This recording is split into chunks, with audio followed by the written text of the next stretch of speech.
Hello students, आज का अपना टॉपिक है रिलेटिव एटॉमिक मास। हम लोग रिलेटिव एटॉमिक मास आज अच्छे से समझेंगे और उसका पहले की एग्जांपल देख लेंगे कि रिलेटिव एटॉमिक मास एग्जांपल के थ्रू, नॉर्मल एग्जांपल से कैसा होता है, और उसके बाद फाइनली हम लोग क्या करेंगे उसका टेक्निकल टर्म या फिर जो अपनी बुकिश मेथड होती है उसमें कैसे कैसे करना है वो। चलिए पहले हेडिंग डाल लेते हैं। अपना हेडिंग है रिलेटिव एटॉमिक मास, जिसको हम लोग क्या बोल देते हैं, RAM भी बोल सकते हैं, ठीक है, राम। चलिए देखिए, अब क्वेश्चन है कि सर रिलेटिव एटॉमिक मास को हम लोग डायरेक्टली लाइफ से कैसे रिलेट करें। बहुत ध्यान से सुनिएगा, बहुत ध्यान से सुनिएगा। जब इसका डेफिनेशन लिखा होगा ना तो आप रिलेट कर पाओगे। अच्छा, डेफिनेशन भी यही है, तो पहले उससे पहले आपने कोई कहानी सुननी पड़ेगी। कहानी क्या है, छोटी सी ध्यान दीजिएगा। एक है मोहन, ठीक है, और दूसरा एक और है, यह है रोहन, ठीक है। एक है मोहन, एक है रोहन, दोनों दोस्त हैं। दोनों क्या खेलते खेलते क्या होता है, बच्चे छोटे होते हैं ना, तो पत्थर वत्थर देखते हैं वहाँ, उनको देखने में अच्छा लगा कि अच्छा ये पत्थर है, तो यहाँ एक पत्थर पड़ा हुआ था, ठीक है, स्टोन लिख लीजिएगा उसमें, ठीक है। उन्होंने देखा कि स्टोन रखा हुआ, खेल रहे थे।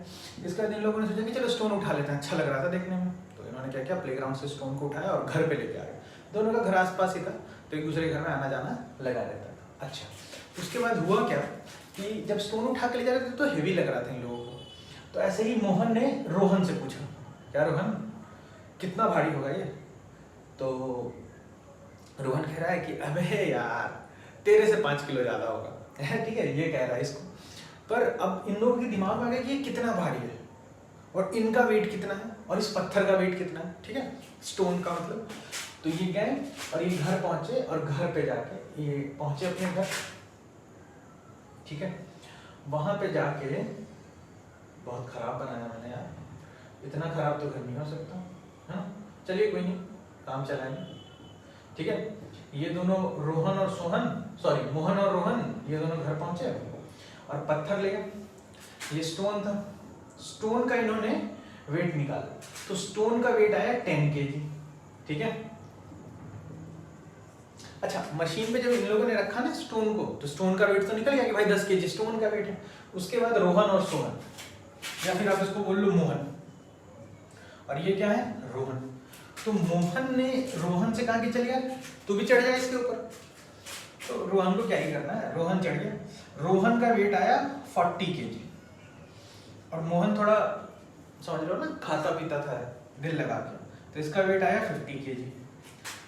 अब देखो, अब रोहन और मोहन कह रहे हैं कि भाई ये पत्थर तेरे से कितना भारी है। तो बोलोगे ना, तुम लोग यहाँ सीधा बोलोगे कि सर कि जो रोहन है ना वो पत्थर से 4 गुना ज्यादा भारी है, ये 10 kg है, 40 kg है कि नहीं। और तुम बोलोगे कि सर जो मोहन वो पत्थर से 5 गुना ज्यादा भारी है। क्या बोलोगे? अब स्कूल में अगर टेक्निकल टर्म समझाओ, टेक्निकल टर्म की जैसे बुक में लिखी हुई मेथड में आती है, आपसे पूछा जाएगा कि mass of Rohan relative to stone, ठीक है। Mass of Rohan relative to stone मतलब जो मास है रोहन का वो स्टोन के रिलेटिव में कितना है, ठीक है। अब देखिए, तो आप बोलोगे जिसके रिलेटिव में पूछा ना, जो रिलेटिव लिखा हुआ है रिलेटिव उसको नीचे लिखना। तो मास ऑफ रोहन आपको कितना पता था, देखो रोहन का मास 40 kg और स्टोन का मास कितना है 10 kg ना, तो 10 kg। अब देखिए केजी से केजी का कितना आ गया 4, तो mass of Rohan relative to stone कितना हो जाएगा 4। बात समझ में आ रही है मैं क्या कह रहा हूँ? अच्छा, एक और बात, जब ऐसे रिलेटिव आप निकालोगे ना कुछ, तो यूनिट ऊपर नीचे सेम होगी और यूनिट कट जाएगी। तो याद रखिएगा, जब भी आप रिलेटिव समथिंग रिलेटिव निकालोगे एक दूसरे से रिलेटिव, तो यूनिट कट जाएगी और ये यूनिटलेस हो जाएगा। मैं क्या बोल रहा हूँ, ये यूनिटलेस है, यूनिटलेस क्वांटिटी, ठीक है।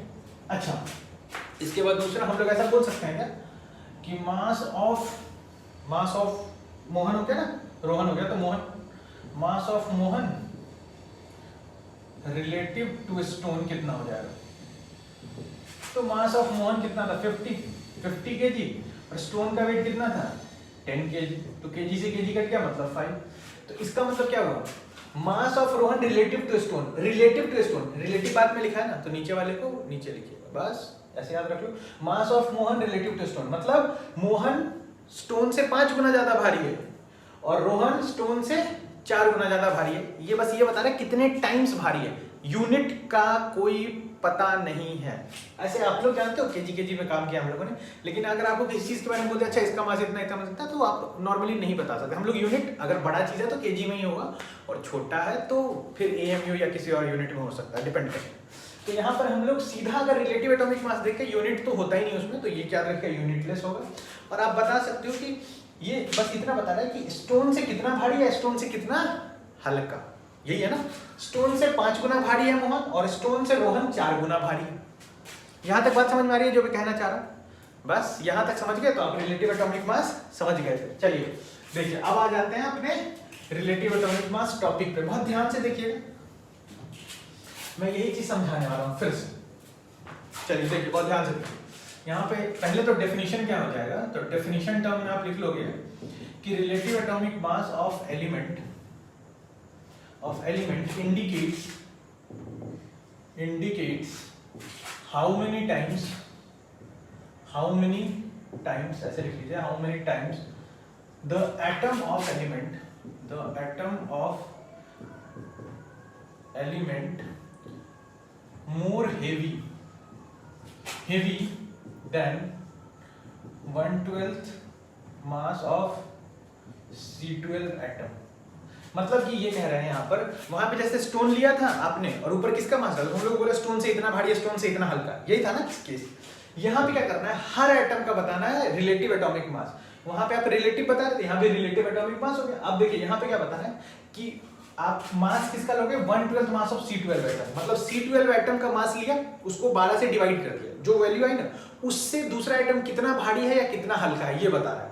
समझ गए, रिलेटिव एटॉमिक मास। अच्छा इसके बारे में एक और चीज मैं छोटा सा बोल दूं आपको, कल हम लोगों ने एटॉमिक मास वाले वीडियो में हम लोगों ने कवर किया था कि 1/12 mass of C12 atom which is equal to 1 AMU, है कि नहीं। ये 1 AMU के बराबर था, तो हम लोग इसका भी यूज कर लेंगे, इसलिए मैंने क्या किया साइड में उसको लिख दिया। चलिए अब देखो, आप पूछोगे कि सर फॉर्मूला या कुछ ऐसा कितना भारी कितना हल्का, वहां पे कर रहे थे relative to A, relative to B, जो भी था, relative to Rohan, relative to stone, जो रिलेटिव टू के बाद आ रहा था उसको नीचे से डिवाइड कर रहे थे बस। तो यहाँ पे आप लिखिएगा RAM, मतलब रिलेटिव एटॉमिक मास, ठीक है, रिलेटिव एटॉमिक मास ऐसे लिख लीजिए, relative atomic mass is equal to mass of one atom of element, ठीक है, ऑफ एलिमेंट ELEMENT, ठीक है, M है वो, ठीक देख लीजिए ध्यान से, ठीक है, element divided by 1/12 mass of C12 atom. मतलब कुल मिला के आपको ये ध्यान रखना है। अब देखिए यहाँ पे हम लोग मास किसके रिलेटिव में बता रहे हैं, यहाँ पे हम लोग मास बता रहे हैं C12 एटम का मास लिया, उसको 12 से डिवाइड किया, जितना मास है उसके रिलेटिव में। वहां किसके रिलेटिव में बताते हैं, स्टोन के रिलेटिव में। मतलब स्टोन का आपने मास नीचे लिख दिया, डिवाइडेड बाय ऊपर। तो यहाँ पे रिलेटिव एटॉमिक मास अगर जब दिया होता है ना, तो वो हमेशा C12 एटम के मास के 1/12 के रिस्पेक्ट में ही बताते हैं, ठीक है। अगर आपको यहाँ पे लिखा नहीं, जैसे वहां पे क्या था रिलेटिव टू स्टोन, तो आप क्या कर रहे थे, स्टोन के मास से डिवाइड कर रहे थे। यहाँ पर लिखा नहीं होता, यहाँ पहले से पता है केमिस्ट्री है ना, एटम का निकाल रहा है, तो 1/12 मास ऑफ C12 एटम, इसी का स्टैंडर्ड लिया गया था। चलिए एक और चीज, अब आप 1/12 मास ऑफ C12 एटम को 1 AMU लिख सकते हो, है कि नहीं है ना। और एटॉमिक मास वाले वीडियो में हम लोगों ने सीखा है कि एक एटम का मास AMU में लिख सकते हैं, कल सीखा हम लोगों ने। चलिए तो उसी चीज को एक बार यहाँ पे भी देख लेते हैं। और एक और चीज, हाँ वो मैं साथ बताता हूँ, एग्जाम्पल के साथ ही बताता जाता हूँ। चलिए तो यहाँ पर क्या करो आप, सबसे पहले चलिए लिखते जाते हैं, relative atomic mass of oxygen atom. अब relative atomic mass of oxygen atom क्या हो जाएगा, तो देखिए mass of one atom of element. एक एटम का कितना मास होगा बताइए, ऑक्सीजन का आपको पता है 16 AMU होता है, कल हम लोगों ने पढ़ा है एटॉमिक मास यूनिट। और नीचे क्या लिखा है, मास ऑफ 1 C12 एटम। तो मास ऑफ 1 C12 एटम को हम लोग जानते हैं वो AMU 1 AMU होता है। AMU क्या होता है, एटॉमिक मास यूनिट। तो आप यहाँ क्या लिख लीजिएगा 1 AMU। देखिए AMU से AMU कट गया, ठीक है। फिर देखो डायमेंशनल क्वांटिटी है, रिलेटिव एटॉमिक मास डायमेंशन होता है, तो मतलब 16 आ गया। मतलब हम लोग इस वैल्यू को देख के क्या बोलेंगे कि oxygen atom is 16 times more heavier, 16 times more heavier than 1/12 mass of C12 atom. मतलब C12 एटम का मास लिया आपने, उसको 12 से डिवाइड किया, एक वैल्यू आई होगी, उससे 16 गुना ज्यादा भारी है ऑक्सीजन एटम, एक ऑक्सीजन एटम। ठीक है, अगर आपसे बोले कि आरएम ऑफ सोडियम एटम, तो आप बोलोगे कि भाई सोडियम का तो 23 AMU होता है एटॉमिक मास यूनिट, और इसको 1 AMU से डिवाइड करो, क्योंकि 1/12 ऑफ C12 एटम को 1 AMU भी लिखते हैं, तो इतना ये 23, मतलब sodium atom is 23 times more heavier than 1/12 mass of C12 atom. चलिए अब चाहो तो आप लिख लो आरएम ऑफ Mg, सोडियम का मैग्नीशियम एटम लिख लीजिए। तो मैग्नीशियम का कितना होता है 24 AMU बाई 1 AMU, तो ये कितना हो जाएगा 24। आप एक बार देख पा रहे हो, बस आपको यूनिट हटाना है, AMU हटा दो, अगर बिना ये आपने सीधा नंबर लिखा, यहाँ पे कोई यूनिट नहीं है साथ में, इसका मतलब क्या होगा कि यूनिटलेस वैल्यू अगर आपको दी हुई है तो वो रिलेटिव एटॉमिक मास ही दिया गया होगा। ठीक है, चलिए आप यहाँ पे एक और लिख लो, relative atomic mass of nitrogen atom. ठीक है, तो नाइट्रोजन का एक कितना होता है 14 AMU और डिवाइडेड बाय 1 AMU। ठीक है, 1 AMU से 1 AMU से AMU कट गया 14। आप यहाँ पर नोट डाल के एक बात लिखेंगे, क्या लिखेंगे आप लोग, ये लिखेंगे कि relative atomic mass is unitless quantity. ये बहुत इंपॉर्टेंट है लिखना कि relative atomic mass is unitless quantity. ठीक है, ये बहुत इंपॉर्टेंट है, क्यों कभी कभी पूछ लेते हैं पेपर में कि कौन कौन, कभी कभी क्या होता है आपसे पूछा जाएगा कि which of the following option, which of the following given options are unitless, तो आपको वहां पे क्या देखना पड़ेगा कि कौन कौन सा यूनिटलेस है। तो एक तो रिलेटिव एटॉमिक मास होता है, और भी चीजें होती है, तो जैसे जैसे पढ़ते जाएंगे तो और करते जाएंगे। यहाँ तो आप समझ रहे हो ना, ऊपर नीचे लिख रहे हो तो यूनिटी कट जा रहा है, तो ऑब्वियसली यूनिटलेस ही होना है। चलिए एक तो ये हो गया। अब देखिए इसको हम लोग क्या करते हैं, यहाँ से सॉल्व करते हैं इस तरीके से। देखिए अब क्वेश्चन में क्या लिखा होगा उसको समझिए। अगर आपको ऑक्सीजन एटम दिया और ऑक्सीजन एटम लिख रहा है 16, डायरेक्टली 16 लिख रहा है विदाउट यूनिट, और एक बार लिखा 16 और 16 AMU लिख रहा है, तो अब आपको इन दोनों में क्या डिफरेंस समझना है। अगर विदाउट यूनिट लिखा है मतलब ये रिलेटिव एटॉमिक मास होगा, this is called relative atomic mass of oxygen atom, 16 लिखा है, और अगर उसने 16 AMU लिखा है मतलब क्या होगा, ये हो जाएगा मास ऑफ 1 ऑक्सीजन एटम। ये क्या बता रहा है 16, डायरेक्टली जो 16 लिखा है ना वो ये बता रहा है कि ये कितना टाइम्स हेवियर है 1/12 mass of C12 atom without unit, और अगर विथ यूनिट AMU के साथ लिखा मतलब ये बता रहा है कि मास ऑफ 1 ऑक्सीजन एटम कितना होगा। अच्छा इसी तरह आप यहाँ आप चाहो तो सोडियम देख लो, सोडियम में भी दो चीजें लिखी हो सकती है 23 और 23 AMU। अब आप पूछोगे सर ग्राम भी तो हो सकता है ना लिखा हो, हाँ ग्राम होगा, तो जो मोल पढ़ेंगे उसके बाद देख लेंगे क्या कहते हैं।